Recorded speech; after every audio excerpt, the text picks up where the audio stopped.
A Igreja tem de glorificar a Cristo, seu construtor. Parte 04, dia 19 de abril de 2025. É isso que constitui a montanha sobre a qual a Igreja foi construída, e sobre ela o alicerce foi cavado, e as grandes pedras colocadas nas trincheiras com juramentos, promessas e sangue para mantê-las firmes. Então, depois que Salomão preparou sua montanha e construiu a fundação, o próximo problema foi que ele não tinha árvores por perto. Havia, no entanto, belas árvores, mas seus servos não tinham habilidade suficiente para cortá-las. Ele teve, portanto, que enviar Hiram, rei de Tiro, com seus servos, para cortar as árvores no Líbano, que, depois de moldadas de acordo com o modelo, deveriam ser enviadas em jangares ou flutuadores para Jope, o porto mais próximo de Jerusalém, e ali trouxe uma curta distância de terra para a construção do templo.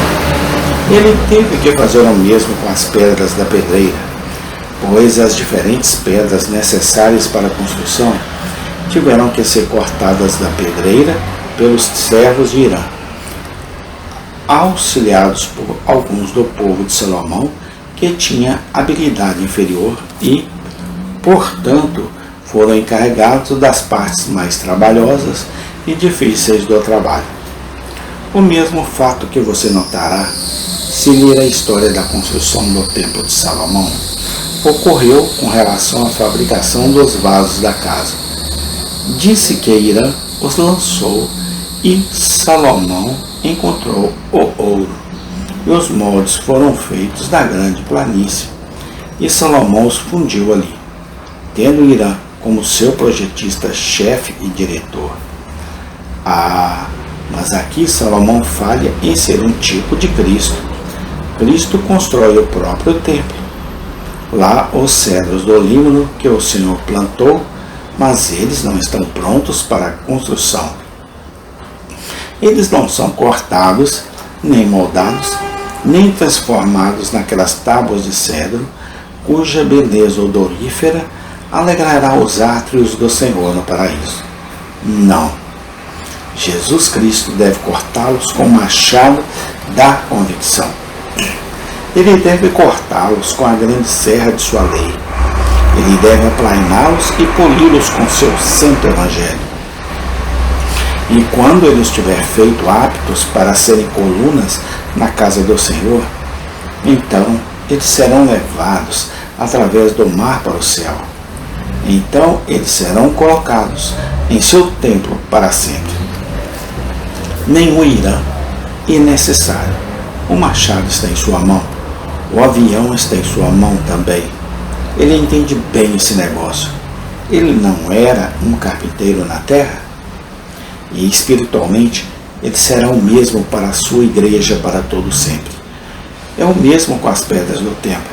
Somos como pedras brutas na pedreira. Eis o buraco da cova, de onde fomos cavados, e a rocha de onde fomos talhados. Mas fomos cortados daquela rocha por nenhuma mão, senão a de Cristo.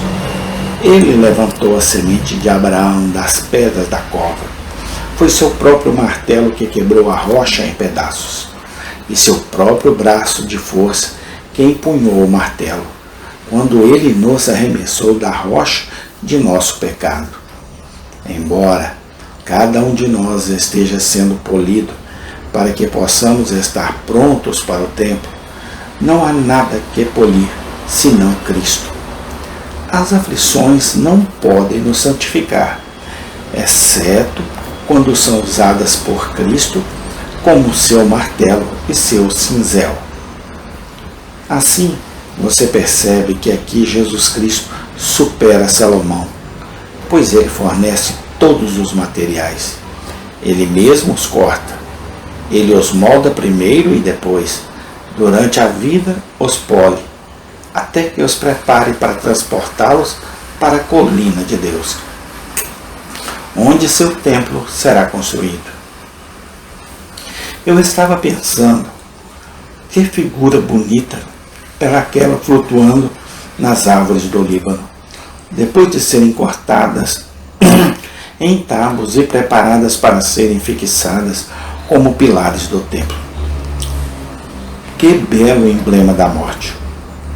Não é assim conosco.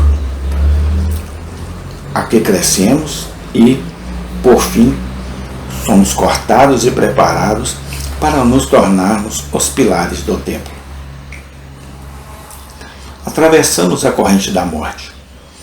Somos transportados por uma mão amorosa e levados ao porto de Jerusalém, onde desembarcamos em segurança, para nunca mais sairmos, mas para permanecermos como pilares eternos nos templos de nosso Senhor. Saiba que os tiros flutuavam nessas jangadas, mas nenhum estranho, nenhum estrangeiro nos fará flutuar na corrente da morte. É notável que Jesus Cristo sempre use expressões em relação ao seu povo, que imputam a morte deles somente a ele. Você se lembrará da expressão no Apocalipse: lança a tua foice e ceifa, porque é chegada a hora de ceifares, porque a seara da terra está madura. Mas quando ele começa a colher, não a safra, que representa os ímpios, que seriam esmagados, mas a colheita que representa os piedosos. Então é dito: aquele que está sentado no trono lançou a foice.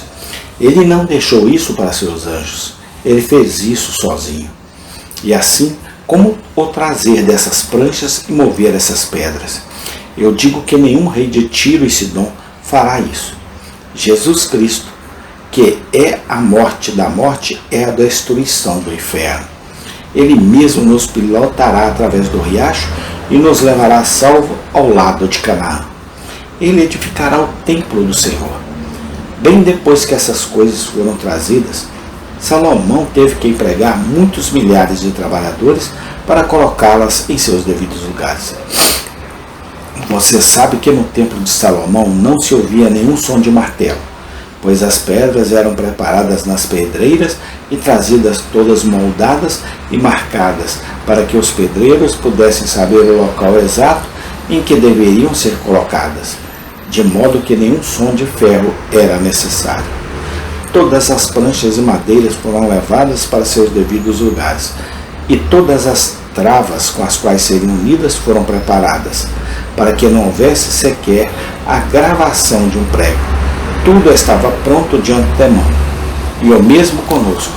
Quando chegarmos ao céu, lá não haverá santificação para nós, nem nos enquadre com aflição, nem nos martelando com a vara, nem nos fazendo.